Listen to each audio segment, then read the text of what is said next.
오늘 말씀은 이거예요. 누구와 함께 살 것이냐 하는 얘기입니다. 자, 나무에 우리 수련원도 보니까요, 이 나무에 넝쿨이 올라가 가지고요 나무를 다 죽여버려요. 예, 그래서 내가 그 넝쿨을 치우고 와서 그때 그분 주에 했어요. 왜 이제야 오세요? 좀 진즉 오시지. 예? 수련을 사놓은 지가 30년 다 돼서 가서 넝쿨을 지었더니 남들이 거의 넝쿨 때문에 죽었어요. 우리가 귀신의 넝쿨, 악한 인종의 넝쿨, 이 나쁜 그런 사람의 넝쿨과 함께 살 것인가? 그게 첫 번째입니다. 자, 영상을 한번 보겠습니다. 우리가 이런 넝쿨에 감겨서 그렇게 인생을 살 것이냐 하는 얘기입니다. 이 넝쿨이, 용서하고 들으세요. 실제가 사회상이 그랬으니까 부모가 될 수도 있고요, 형제가 될 수도 있고요, 가문이 될 수도 있고요, 내가 잘 아는 사람도 될 수 있어요. 저 넝쿨이 올라가서 저 넝쿨을 좀 작업하고 있잖아요. 치기 감고 올라가면 죽어요. 여러분 주변에 넝쿨 있는가 잘 보세요. 그 다음에 두 번째로, 내가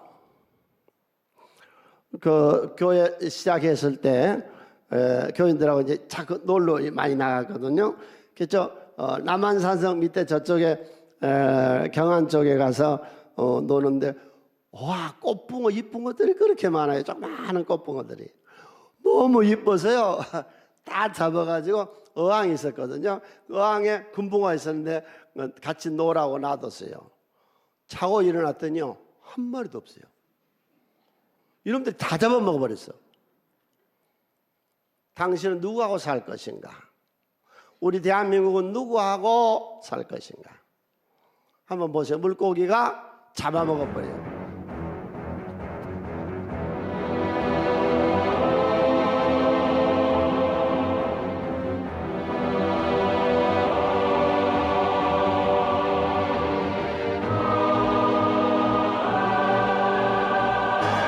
대한민국이 이런 공산주의에 잡혀먹으면 안 된다는 거예요.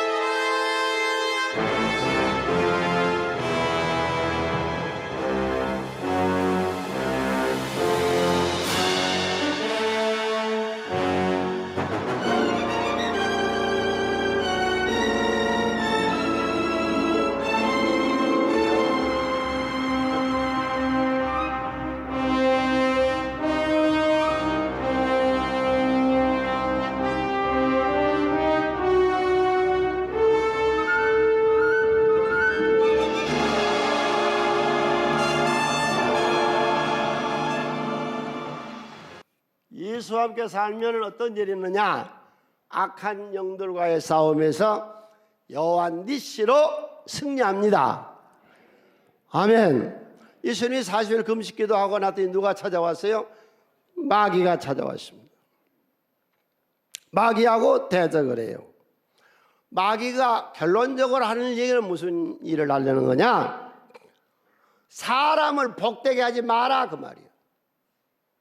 네가 인류의 구세주 메시아가 돼서 사람을 천국 보내지 말고 사람을 다 지옥 보내라. 사람을 잘되게 하지 마라. 우리 교회를 이상하게 생각하는 사람들이 많은데, 교회는 단순히 사람 잘되게 하는 데예요. 사람 살리고 세우는 데예요. 천국 가고 이 땅에서 그리스도의 복된 산을 되시길 바랍니다. 교회가 뭐예요? 오늘 또 사람 잘되라는 것이죠. 그러니까 예수님 뭐예요? 사람 잘되, 영혼을 구원시키고 인도하고 천국으로 이끄시고, 그걸 못하게 하려고 하는 거예요, 이 귀신이. 예수님의 말씀이 이 악한 귀신아, 하나님을 섬겨라 그러니까 떠나버리잖아요. 하나님 섬기시기를 바랍니다. 귀신이 떠나요. 크게요. 예수를 명하노니, 예수를 명하노니 이 더러운 것들아 저주를 받고 떠나가라. 아멘. 성령 수양의 밤에 참석했던 분들은 아실 거예요. 예수를 명하노니 모든 골교원 정상이 되라. 예수님만이 안 하려면 급으로 바꿔줘 버리잖아요. 예수 이름에 권세가 있는 거예요. 예. 그 다음에 이 악한 영이 임하면 어떤 현상이 일어나느냐? 사무엘상 16장 14절 함께 읽습니다. 여호와 영이 사울에게서 떠나고 여기서 부른 악령이 그를 번뇌 정신병돼요. 마귀가 이 악한 영이 우리 오게 하면 이 정신병자가 돼요. 악한 영과의 싸움이죠. 악령. 그리고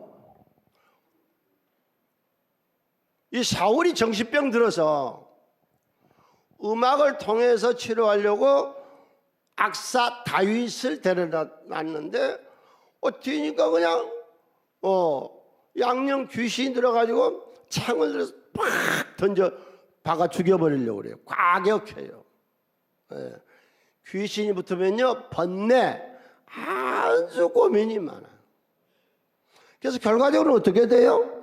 블레셋 군인들이 쳐들어와 가지고 사울 왕이 자기가 보는 앞에서 아들들 목이 날아가고 지 목도 날아가서 이 모가지를 가지고 사울 왕의 모가지를 가지고 블레셋의 열의 거울에다가 전시회를 했다고. 그 몸뚱아리는 벳산 성벽에다가 박아버려서 블레셋이. 이게 귀신이 하는 일이에요. 여러분 시시로 악한 영을 예수는 물리치시기를 바랍니다. 예, 이 귀신이 붙으니까. 그 다음에 우리가 거라사인의 귀신의 역사를 보면은요, 사회생활을 못해요.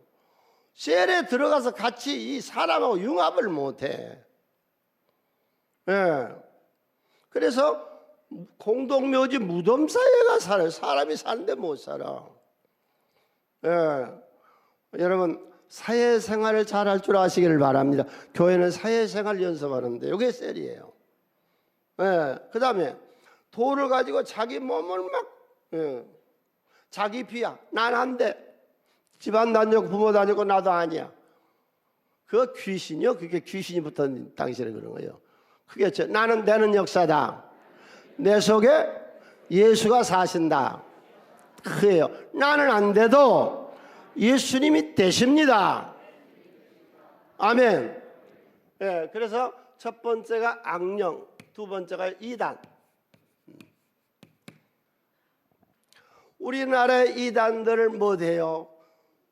재산갈취. 교회 다니지 마라. 교회는 악한 데다. 11조 내라 그러고 무슨 건축금 내라 그러고 감상금 내라 그러고 성교회비 내라 그러고 장학회비 오늘 내라 그러고 또 이 다음 주에는 뭐 이웃돕기 내라 그러고 그 다음에 북한돕기 기금을 내라 그런다. 그래요. 이단이라는 데는 뭐예요? 재산갈취. 대개 교주가 남자거든요. 지금 이번에 17년형 받은 사람 아시죠? 이단. 예. 여자들을 그렇게 못된 짓을 해. 그 다음에 이 시대에 귀신이 뭐냐? 공산주의요. 인간이 7,000년 유사일을 한 7,000년을 보는데 7,000년 동안에 인간이 여러 가지 제도를 만들었어요. 왕정제도, 공화정, 뭐 민주주의, 뭐 여러 가지 제도를 만드는데 제일 악한 제도가 공산주의 제도. 제일 악해요. 이걸 사람을 그냥 죽여버리는 거예요. 예. 소련에서 공산주의가 일어날 때 얼마나 죽였는 줄 아세요? 2천만 명 학살했어요. 1939년에 인구 1억 6,800만이 소련 인구인데 12%를 죽였어요. 중국은요 6,500만 명 죽였어요. 캄보디아는 얼마 전에 했죠. 인구의 3분의 1을 거의 죽여버렸어요. 와 인간의 영혼이 없대요. 죽이는 거 아무것도 안 해요.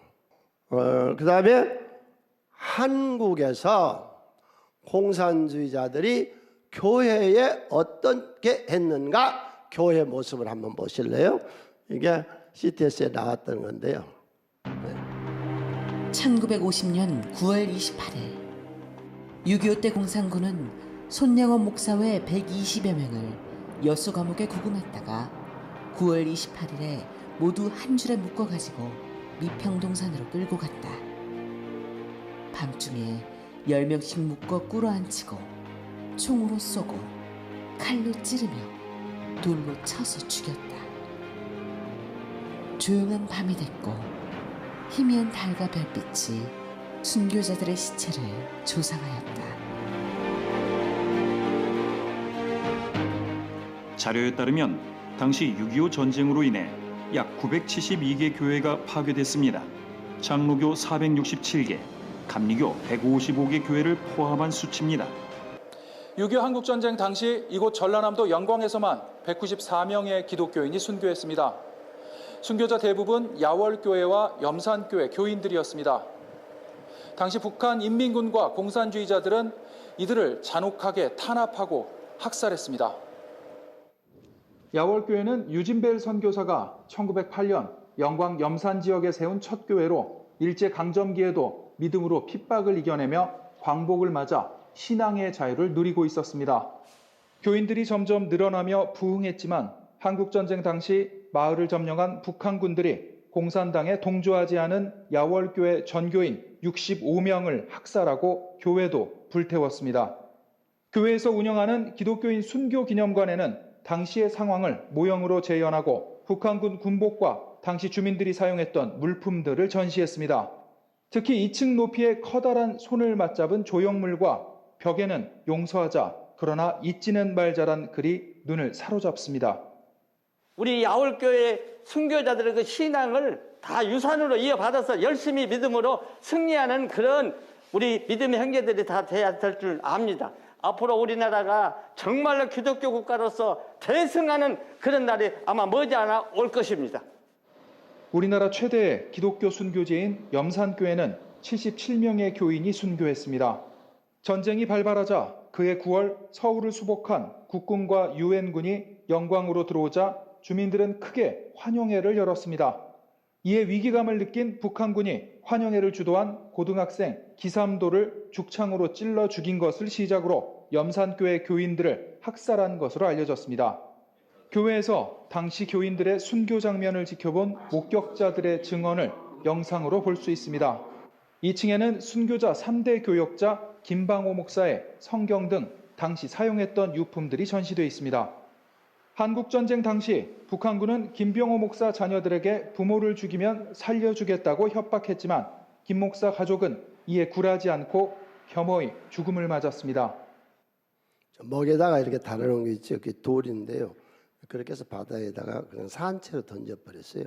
물에 또 나오지 못하게 돌을 매달았죠. 공산주의자들의 최대 적은 기독교인입니다. 그래서 어느 지역이든지 침략에 들어가면 제일 처음 기독교인부터 숙청합니다. 이건 타협이 안 되거든요. 우리나라의 실정을 이번에 정확하게 깨달았어요. 우리가 그렇죠? 기독교 신앙은 공산주의를 이깁니다. 왜? 여호수아와 갈렙이 말한 것처럼 저들의 하나님이 없고 우리에게는 하나님이 계십니다. 아멘. 그래서 지금 우리나라를 공산화시키려고 하는 세력이 북한 세력하고 중국 세력하고 국내 세력이 세지는데, 여러분 오늘 내가 중요한 얘기 할 테니까 이 말씀을 잘 알아야 돼. 중국이라고 하는 나라는 원래 공산주의를 하다가 자본주의 등소평이 받아들여가지고 경제는 자본, 정치는 공산, 그렇게 해서 해오다가 지금 있는 지도자가 공산으로 되돌아갔습니다. 공산주의는 가만두면 망합니다. 체제 자체가 망하게 돼 있습니다. 내 것이 아닌데 누가 일합니까? 그래서 박정희 대통령 때 북한이 우리보다 40배 잘 살았습니다. 40배. 그들 어떻게 됐어요? 가만두니까 안 되는 거예요. 내 일 아닌데 누가 그렇게 일하겠어요? 세월이 지나니까 우리가 그들보다 60배 잘 살아요. 북한 사람 사는 것이 뭐 어때요? 거지들이에요. 중국은 인구가 14억입니다. 이게 신문에 나온 사실이에요. 9억의 사람이 한 달 소득이 19만 원입니다. 이렇게 살갔어요. 그 다음에 네 번째로 지금 시대는 어느 시대와 같다고 그랬어요? 에레미야 때와 같습니다. 에레미야. 지도 한번 펴볼까요? 에레미야가 살고 있던 시대에 예루살렘, 이스라엘, 바벨론이 있고 애굽이 있습니다. 하나님은 바벨론하고 친근이라고 그랬어요. 느부갓네살 아시죠? 예, 다윗 앞에 무릎을 꿇고 하나님 영접했던 왕. 느부갓네살 왕, 바벨론. 그 다음에 애굽 제2의 강대국. 왕은 시드기야. 이 나라를 어떻게 했으면 좋을까? 왜? 대신들, 관리, 경찰, 군인 모두가 다 애굽, 친애굽파들. 그래서 만일에 왕 시드기야가 애굽파라는 우리 바벨론파 한다 그러면 암살당해. 그래서 에레미야를 불러요. 에레미야야 어떻게 했으면 좋겠느냐? 시드기야 왕이 사람을 보내어 선지 에레미야를 여호와의 성전 셋째 문으로 데려오게 하고 왕이 에레미야에게 이르되 내가 내게 한 가지를 물으니 한마디도 내게 숨기지 말라. 에레미야가 시드기야에게 이르되 내가 이를 왕에게 가시게 하여도 왕이 결코 나를 죽이지 아니하리까. 가령 내가 왕을 고난할지라도 왕이 듣지 아니하리이다. 시대와 왕이 비밀에 에레미야에게 맹세하리되 우리에게 영혼을 지으신 여호와께 살아계심을 내가 맹세하는데 너 안 죽일게. 그냥 말해봐. 그랬더니 바벨론하고 친근히 하세요.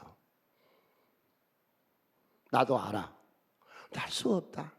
그래서 24절에 넘어가서 보면은요, 왕이 에레미야하고 얘기를 해서 바벨론 왕하고 친근히 해야 된다고 하는 사실을 대신들이 알면 자기가 암살당해요. 그러니까 말하지 말라 그래요. 그러니까 그때 애굽파가 있는데 모든 관리들은 애굽파, 대신들은 애굽파, 주의 종은 바벨론파, 제일 멍청하고 우둔한 것들이 국내파. 국내파는 못 삽니다. 우리나라도 마찬가지예요. 지금 중국에 붙은 공산주의자들, 중국파, 북한파. 바벨론, 미국의 파. 지금 뭐 우리 민족끼리 세계화 글로벌 시대예요. 우리 동맹을 찾아야 되고 알아야 되고 그 동맹과 같이 해야 돼요. 우리나라를 8.15 때 나라를 해방시켜주고 6.25 때에 우리가 공산화되지 아니하도록 막아준 나라 어느 나라요? 미국과 우리는 친해야 되는 거예요. 성경 에레미야 시대에 보면 우리나라를 도와준 미국하고, 왜냐하면 우리나라가 동맹국이 있어야 되잖아요. 글로벌 시대에 세계로 뻗어나가는데 기왕이면 제일 힘센 놈하고 살지 뭐. 안 그래요? 미국은 우리를 많이 도와줬잖아요. 앞으로 도와줄 거고. 미국하고 우리 친근해야죠. 에레미야 시대를 빗대서. 그 다음에 예수와 함께 살면 어떻게 되느냐? 누가복음 6장 11절 다 같이 크게 소리내서 내 말씀으로 믿고 읽습니다. 너희가 만일 불의한 점을 해도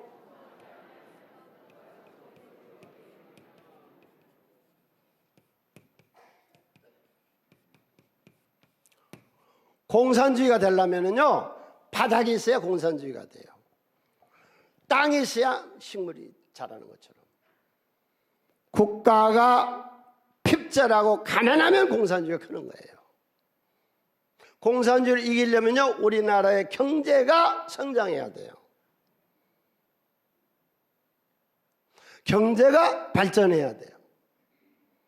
경제가 발전하면 되는 거예요. 민심이 되는 거거든. 예를 들어서 미국 국민의 70%가 재테크를 합니다. 근데 미국 기업은 이익의 평균치예요. 70%를 줍니다. 그러면 이 70%의 이 백성들은 나라 전체 국민들은 그걸 갖고 이렇게 있으면 매년 월급이 나옵니다. 생활이 안정되지요. 우리나라는 지금 통장이 1,400개인데 부부하고 합해서 공식적으로 나온 신문에 얘기해요. 약 2천만 명이 한다 그래요. 그러면 우리나라는 4, 5, 20 한 40%가 하고 있는데 이 사람들에게 평균 잘 주는 데가 20%를 줘요. 그 외에는 안 주는 데도 있어요. 그럼 국민 경제, 서민 경제를 살리려면 우리나라의 기업들이 돈을 벌어가지고 이걸 국민들에게 나눠줘야 돼요. 그러면 생활이 안정되죠. 예를 들어서 여러분이 뭐 S라든지 H라든지 어떤 그런 것에 재테크를 해서 갖고 있는데 1년에 달달이 따복따복 생활비가 나온다면 안정이 돼야 안 돼요. 그게 미국이에요. 그게 강한 거예요. 경제가 잘 돼 있으니까. 이 몇 가지를 고치면 우리나라도 이 안정이 된다고. 그냥 그것만 갖고 있으면 가만히 있어도 따박따박. 왜? 장사 잘하거든 우리나라 사람들. 70%만 이게 무슨 말이냐면 이 말이에요. 예를 들어서 우리나라의 어떤 말하기 좀 많은데 뭐 효라고 하는 회사에서 1년에 1,000억을 벌었다. 미국 같으면은 700억을 백성들에 나눠주는 거예요. 우리나라는 지금 현재 얼마 주고 있냐? 평균이 200억인데 이것도 잘 주는 데가 있죠. 이거 안 줘, 이렇게. 이게 서민 경제가 안 되는 거예요. 현대의 인심은 어디서 나온다고 그랬어요? 통장에서. 새순교회 성도님들, 하나님 말씀에 순종한 지치고 우리나라의 10% 안에 드시기를 바랍니다. 왜? 있으면 공산주의 안 합니다. 선행을 할 수 있고 좋은 일 할 수 있습니다. 책임지고 잘 살으세요. 예수와 함께 번성하세요.